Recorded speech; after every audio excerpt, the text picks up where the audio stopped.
Nehemiah chapter 13, the title of this is Sin is a Creeper. Sin is a creeper. It's a Minecraft term. I will really explain that at the end, but just in case you don't know the book of Nehemiah like the back of your hand, let me give you some background. The final chapter in the whole series of Nehemiah, it doesn't really end well. Which is kind of a common trend, actually. If you look at the story of the rebuilding of Israel after they're taken into Babylonian custody, you have this first guy that comes on the scene. His name is Zerubbabel. I think that's how you say it. But this is from Ezra. Ezra and Nehemiah really are the same story. Could be the same book, separated later. But Ezra's chapters 1 through 6 have this guy in there, and he leads them into rebuilding the temple. And in the end of this rebuilding of the temple, the grandchildren of the Israelites, they come over to help, and Zerubbabel's like, oh, no, you can't help. And this causes this huge rift and conflict, and the end of the story is not great. Then Ezra chapters 7 through 10 is the literal story of Ezra, this priest. He leads them into rebuilding the community. And in the end of that story, as the returning Israelites come in and return, they start to marry non-Israelites. And so Ezra's like, no, you can't do that. Tells them they have to get a divorce, which causes a major conflict. And there's a whole other story there of just, was that the right thing to do for Ezra? And we're not going into that story. But basically, that story ends poorly. Then we get to Nehemiah, and Nehemiah is really split into two halves of this book. The first half, chapters 1 through 7, is all about rebuilding the wall. We see that story play out. Everyone's excited. And then 8, 9, 10, there's this recommitment to God. Everything seems to be going well. You get to 11, 12. In the final chapter 13, we see that the temple is being neglected. The Sabbath is being dishonored. The walls are all being neglected. And it's this basically really sad ending. It's like, woo, the wall, and just the story ends with a not happy ending. And one of the things that I think I really love about the Bible is it puts all the good, all the bad, all the ugly out there. It doesn't try to hide anything. And as we're studying Nehemiah 13, we are going to get way into the weeds and kind of really study this chapter in detail. A little more than usual, actually. So go into the weeds with me as we study this book. But there's some overall themes of all of Nehemiah that really play out in this chapter that you need to remember, and kind of keep these in the back of your mind, as this is the real issue, even though as we're going to go into the weeds. But first thing to keep in your mind when you're reading all of Nehemiah is that whatever is happening physically with the Israelites as they're returning and becoming this new nation, what you see happening to them physically is what really is happening to us spiritually, sometimes, or most of the time, spiritually. So you're looking at their physical story, and you see them rebuilding a wall, or rebuilding the temple, rebuilding their people, kind of putting rules down. Whereas spiritually, for us, it's more like we're rebuilding ourselves spiritually with God, rebuilding our churches, but not like the buildings. We're rebuilding who the church is supposed to be. Especially right now, this is so interesting that the church is needing to become what it's always supposed to be in our world. And so we're rebuilding spiritually what the church even looks like. So as you read Nehemiah 13, you see them rebuilding a nation, rebuilding who they are under God, kind of like spiritually we're doing in our society today. And when you read the Old Testament, if you do that little practice, you'll find that it jumps out a lot more. The second thing, as you kind of read the whole book, is it's not really about a wall. You want to keep that in mind. Most people make it all about the wall and the rebuilding of the wall, when it's really about rebuilding a people group. And then the third thing to keep in mind is that even as we go down this path of destruction, we're going to see 13, that story, just the plane crashes. It's just this awful ending. You see over and over that God was faithful. So they go into captivity, and when they finally realize why they went into captivity, they realize they took their eyes off of God.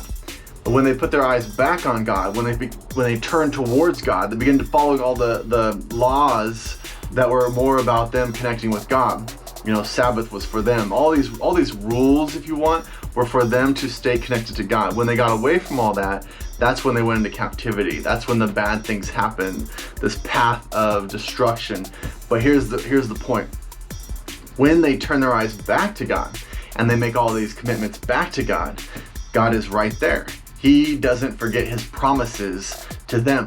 And that is so key, in that over and over throughout the Bible, we may turn away, we may go down the wrong path, we may make mistakes. When we turn back to him, he hasn't moved. He's like, I never left you.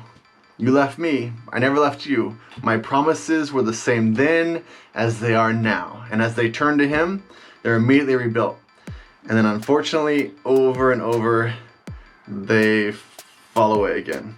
So that's where we are with 13. So let's read a little bit of it, and I'll try and explain some of it throughout because it does get kind of intense. So verse 1, if you have your Bibles, open up to chapter 13, verse 1. It says, on that day they read from the book of Moses in the hearing of the people, and it was found written that no Ammonite or Moabite should ever enter the assembly of God. Okay, let's jump into this a little bit, because what are they talking about? First of all, you need to know they had these regular gatherings where they read from the book of Moses. Okay, so that's first of all where they are. They're reading the book of Moses, and they're like, there's this issue that's coming up of who's there, who's supposed to be there and who's not supposed to be there. This comes from Deuteronomy 23. Deuteronomy 23 verse 3 actually reads this: an Ammonite or a Moabite shall not enter into the assembly of Yahweh, even to the 10th generation shall none belonging to them enter into the assembly of Yahweh forever. Okay, so it's pretty clear what they're supposed to do, and it's pretty clear what they're not doing. And so Nehemiah immediately calls them on it and says, dude, maybe not dude, but you're not supposed to do that. And the point is not exclusion from God. The point is that the original intent of this law was to prevent the Ammonite or the Moabite from becoming true Israelites for a period of time, 10th generation. They were purging this contempt, basically people that were fighting them, this contentment, they were purging that out for 10 generations before they could be there. There's a jet flying by right now. Anyway, that hadn't happened yet, and so it's supposed to be this separation, and Nehemiah is saying that's not happening. For they did not meet the people of Israel with bread and water. This is back when the beginning, when they met this people group. But they hired Balaam against them to curse them, yet our God turned the curse into a blessing. So it wasn't like this happy little time where they met each other when they first met. Doesn't go that way at all. This is Deuteronomy 23 verse 4. What happened was the Ammonites and the Moabites were from these tribes, and instead of helping this new Israelite people group with water and bread, which they really needed, they instead had Balaam curse them, and then Yahweh turned their curse into a blessing. What exactly that means, that would take a whole nother study, but basically God blessed them even though they tried to curse them. So this passage of Deuteronomy that's being addressed here is, hey, do you remember why this group needed to be purged before they became part of us? That's important not to forget. And it also explains Nehemiah's reaction that comes next against Tobiah. Tobiah, it's important to know, is an Ammonite within the temple precincts.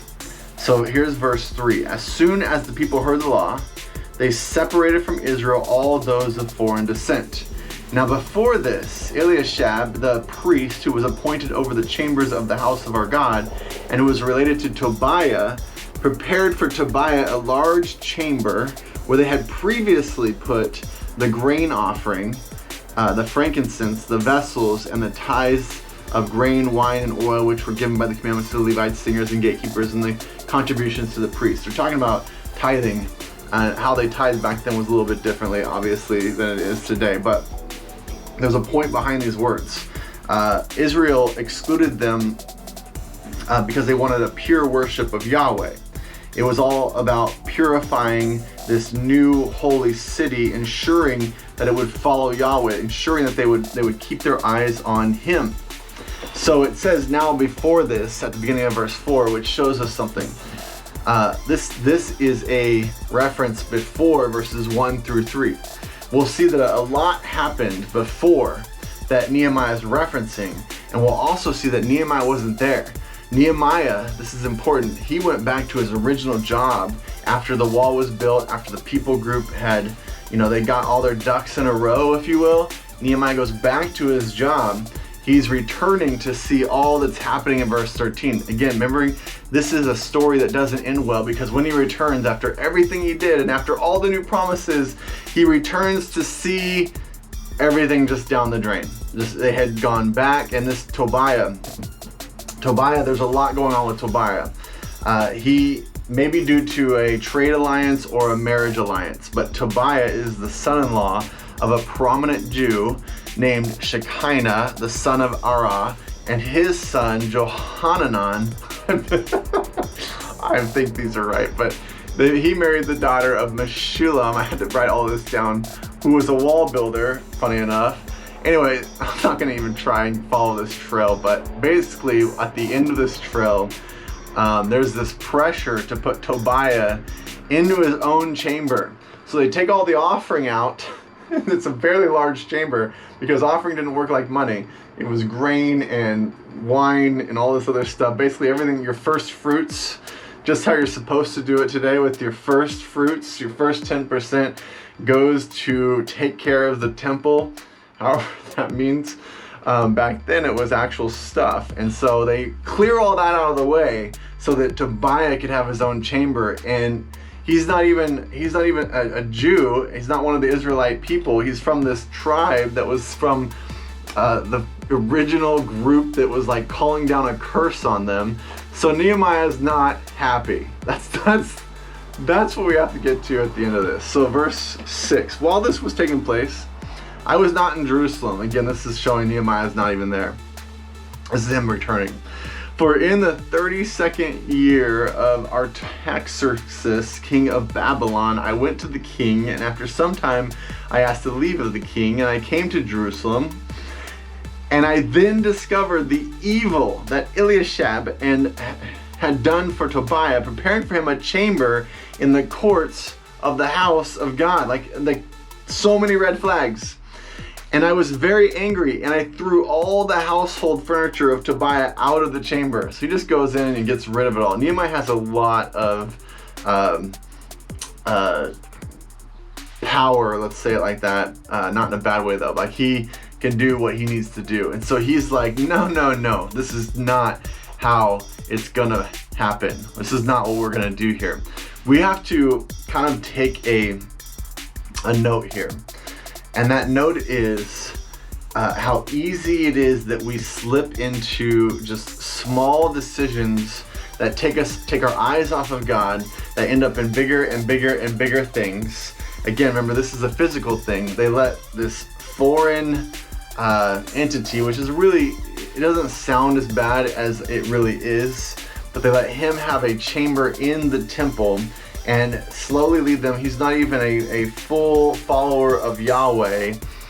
And now he's got a house, he's in the house of God. He's got his own stuff in there. The tithing, you're gonna see, becomes an issue because they don't even have enough to take care of them. And so all these problems just start stacking up, and Nehemiah has to set the law back and go, that's not what we started this nation for. Verse 9 says, then I gave orders to cleanse the chambers. I brought back the vessels of God with the grain offering and the frankincense. I also found out that the portions of the Levites had not been given to them, so that the Levites and the singers who did the work had fled each to his field. Now catch what's happening here. There's not enough tithing, or offering, if you will, more, that's probably a better word for it here. So the Levites, the singers, the worship leaders, all these people have to go to their fields so they can earn enough. So now you have the bivocational pastor, minister, which some people would probably be like, yeah, that sounds great.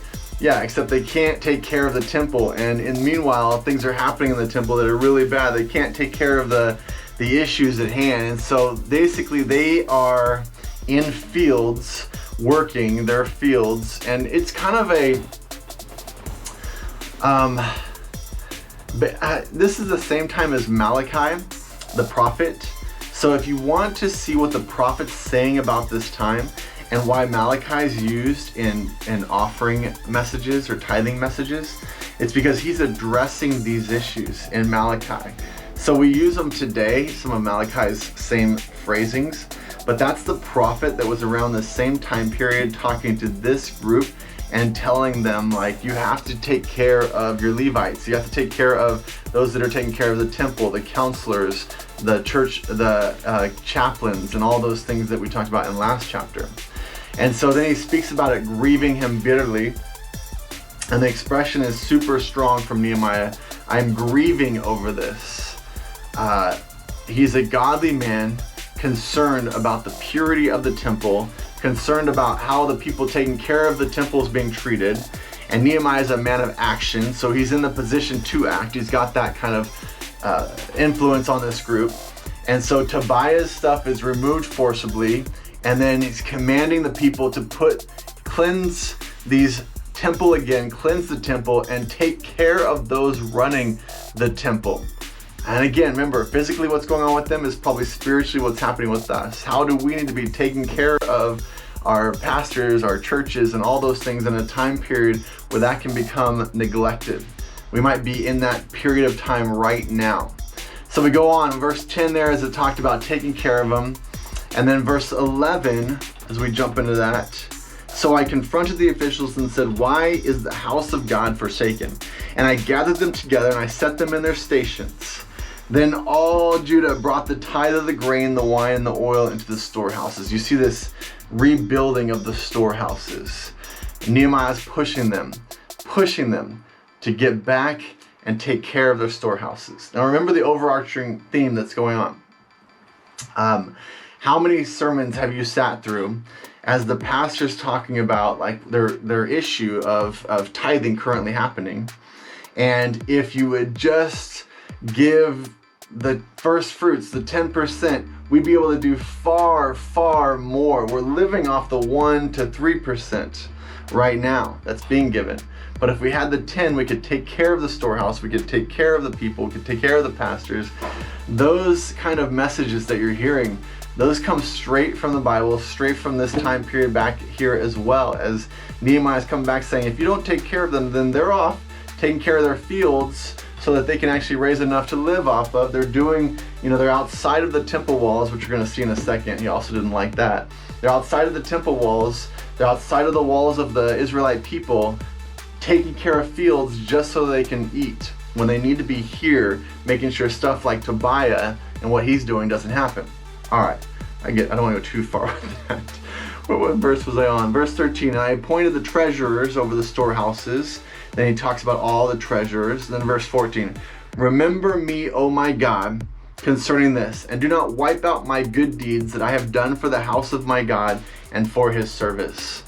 So what Nehemiah is doing here, we see him do it 4 times in chapter 13. Nehemiah separates himself for a moment and prays to God and just says, God, I did my best. That's really how I feel like Nehemiah looks to God and is like, I did my best. Don't forget me. I came back to set up these people. You see what they're doing. I'm doing my best. I'm trying to cleanse out all this stuff. Don't forget me, God. He 4 times through chapter 13, he just stops and says, God, remember me. Remember my attempt to make things right here. Purifying this temple, purifying the worship. So he then turns to talk about the Sabbath. And this is verse 15. In those days I saw in Judah people treading wine presses on the Sabbath and bringing in heaps of grain and loading them on donkeys, and also wine, grapes, figs, and all kinds of loads which they brought into Jerusalem on the Sabbath day. And I warned them on the day when they sold food. Tyrians also, who lived in the city, brought in fish and all kinds of goods, and they sold them on the Sabbath to the people of Judah in Jerusalem itself. What you have in verse 15 and then several more is he's talking about how on the Sabbath, it's supposed to be this day for God, and it's become this day of business and trade. And again, Nehemiah is just shocked. How could you do that? Just a few verses or chapters earlier, now it's many years earlier, but a few chapters earlier, they're writing their vows to God, saying this is stuff we're not going to do again.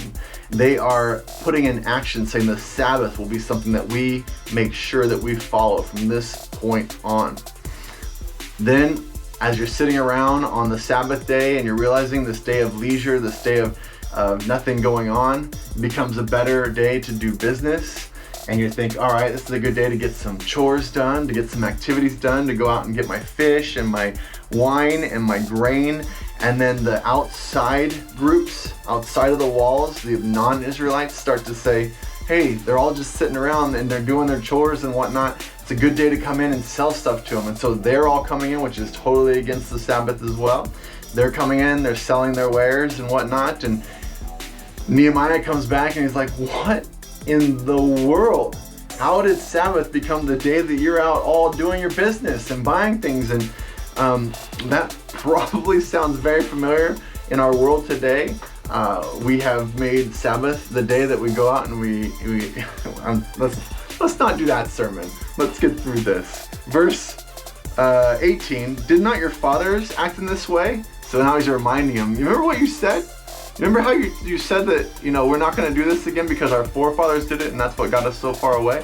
You remember in this way, and did not our God bring all this disaster on us and on this city? Which is an interesting way of saying that the Babylonians took them over. Now you are bringing more wrath on Israel by profaning the Sabbath. And as soon as it began to grow dark at the gates of Jerusalem before the Sabbath, I commanded, this again Nehemiah steps up, I commanded that the doors should be shut and gave orders that they should not be opened until after the Sabbath. They locked down. And I stationed some of my servants at the gates that no load might be brought in on the Sabbath day. He put a stop to it. Then the merchants and the sellers of all kinds of wares, they lodged outside of Jerusalem once or twice. This is funny. So once or twice, the groups that were coming in to sell their stuff, they set up outside the walls saying, all right, I guess we'll just do our stores out here. Here's what happens with that. First was that on the Sabbath. Then the merchant and the seller, okay, once or twice, 21. But I warned them and I said to them, why do you lodge outside the wall? If you do so again, I will lay my hands on you. I think that's a strong way of saying, hey, you better not do this again or something bad's gonna happen with my fisticuffs, something like that. From that time on, they did not come on the Sabbath. So he put it into it. Then I commanded the Levites that they should purify themselves and come guard the gates to keep the Sabbath day holy. Remember this also in my favor, oh my God, and spare me according to the greatness of your steadfast love. So a couple things there. As you saw, the outside groups, they're like, this was our day of selling things. So then they set up outside the wall. And he's like, no, you're not even going to be outside these walls. You're not even going to do that. And then he uses the Levites as the guards, which isn't that abnormal. The ones that would be taking care of the temple are also the ones that he puts in charge to make sure the Sabbath is being properly done. And so he puts them at the gates to make sure this kind of stuff doesn't happen anymore. So he's using them in their actual roles that they should be used in, making sure the people are following God, keeping their relationship right with God. So let's go on, verse 23. In those days, I also saw the Jews who had married women. So now he switches subjects again. It's like all of the intermarriage that's gone on while I was gone. And half of their children spoke the language of Ashdod, and they could not speak the language of Judah, but the language of each people. And I confronted them, and I cursed them, and I beat some of them, and I pulled out their hair. And I made them take an oath in the name of God, saying, you shall not give your daughters to their sons, to take their daughters for your sons or for yourselves. Not only are they marrying non-Israelites, which was a big deal in this time period, but they're marrying a group of people and not teaching them the language of God. So they're not only not hearing about God, they don't even know the Hebrew language to be able to understand anything about God. So if someone does get up and reads from the book of Moses like they were at one point, they're not even going to understand it because they're not teaching their kids in these intermarriages to be able to understand it. That's how far away they had gotten. I mean, just think if you'd followed any of these other chapters. They made all these commitments to God, and how quickly this relationship with God was lost. And Nehemiah coming back to see this is just in complete shock. So verse 26, did not Solomon, king of Israel, sin on account of such women? Among the many nations there was no king like him, and he was loved by his God, and God made him king over all Israel. Nevertheless, foreign women made him even sin. The point he's making here is they really thought highly of Solomon. Like he was the greatest king. He was the king of all wisdom. And they're like, he's the smartest guy ever. He was the king. And even that guy, when he married foreign women, was brought down because of it. If he can't stop being brought down by that, do you really think that you're also, with not all that wisdom that God gave him, going to be able to do the same thing? That's what he's saying by using that example. Verse 28, and one of the sons of Jehoiada, the son of Elishib, the high priest, was the son-in-law of Sanballat the Horonite. Therefore I chased him from me. Now remember who Sanballat is. This is earlier. He's one of the guys that was trying to kill Nehemiah when he was building the wall. Like he is like an arch enemy of Nehemiah. And now here he is in with the Israelites. Remember them, oh my God, because they have desecrated the priesthood and the covenant of the priesthood and the Levites. He's talking about his enemies here. Remember these guys, Lord. These guys, remember them. He's like really saying, you see that who's involved now and who's getting involved with the Levites, which is the priest group, the pastors of today is what this guy who was against us and tried to kill me. Remember that. Thus I cleansed them from everything foreign, and I established the duties of the priests and the Levites, each in his work, and I provided for the wood offering at appointed times and for the first fruits. Remember me, oh my God, for good. It's like I was saying at the beginning, it's like this dramatic ending that kind of goes and just, it's sad. All that they had done, they had built this wall, they had rebuilt the people, they had set all these new things that they were gonna do. We're going to follow God now, and we're gonna put it in writing, and we're gonna change all of our actions to follow him, and it's all great. And then you get to the end of the story and it's like it all had come crashing down because sin had slowly creeped into the people. That's why I called this chapter the Creeper. It's a Minecraft reference. The Minecraft, if you ever played this game, my kids play it, and I can't understand why it's popular, because it's like blocks and you're building blocks and there's just really no point to it. They would completely argue with that, and maybe you play it and you love it. The enemy is this stupid looking green guy that's off in the distance, and he's slowly making his way towards you. The slowest enemy you can possibly imagine. Joe Ma, I see you're on here. You know exactly what I'm talking about because you play video games. It's the dumbest enemy in the world, and he gets slower, and when he finally gets to you, he slowly blows up and you die. Now, at first glance, when you're playing this game, you're like, this guy's never gonna kill me. First of all, he's like so slow that he's never gonna catch me. Second of all, when he does get near me, he has this really slow blow up thing where you're like, oh, he's gonna blow up. I need to get away from him. And so everything about it, you're like, this is the dumbest thing in the world. The enemies are so stupid until you die. Because one of those things blew up next to you. You weren't really paying attention because it was just something you didn't think much about. It was slow. It was not really that challenging. And it was such a creeper that slowly got near you and slowly blew up that you forgot to keep checking for it. And then it actually kills you. And it's just a fascinating way to think about sin. That's what's going on with the Israelite people. They slowly let people in the temple that shouldn't be there. They slowly were remarrying. It's like, well, this one's love, something like, I don't know. They slowly, I'm just gonna go out and buy some fish on the Sabbath day. I'm gonna eat some fish.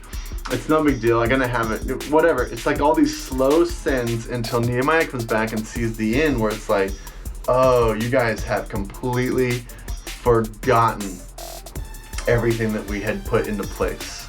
That's what happens with sin. So Nehemiah, terrible ending. Terrible ending. This is not the movie you'd make.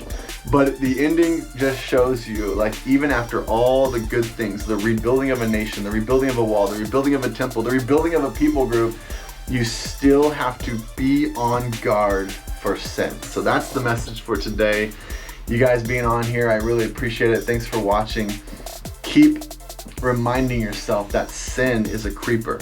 That slow little thing that you're allowing in, especially as we are on quarantine life. Hashtag quarantine life. You can let sin slowly creep in, and then all of a sudden it blows up in our life. Watch out for those. That's the message of Nehemiah 13. Thanks for being here. If you'd like to see all of these, they're on Team Performance Coaching and the YouTube page. And I think we're going to move to Ephesians next, but I got to do a lot of studying for that first. So hopefully you'll see you soon. You guys have a great afternoon. And if you have any prayer requests, put them down below in the comments, and I'll be praying for those today. Have a great day. See you guys.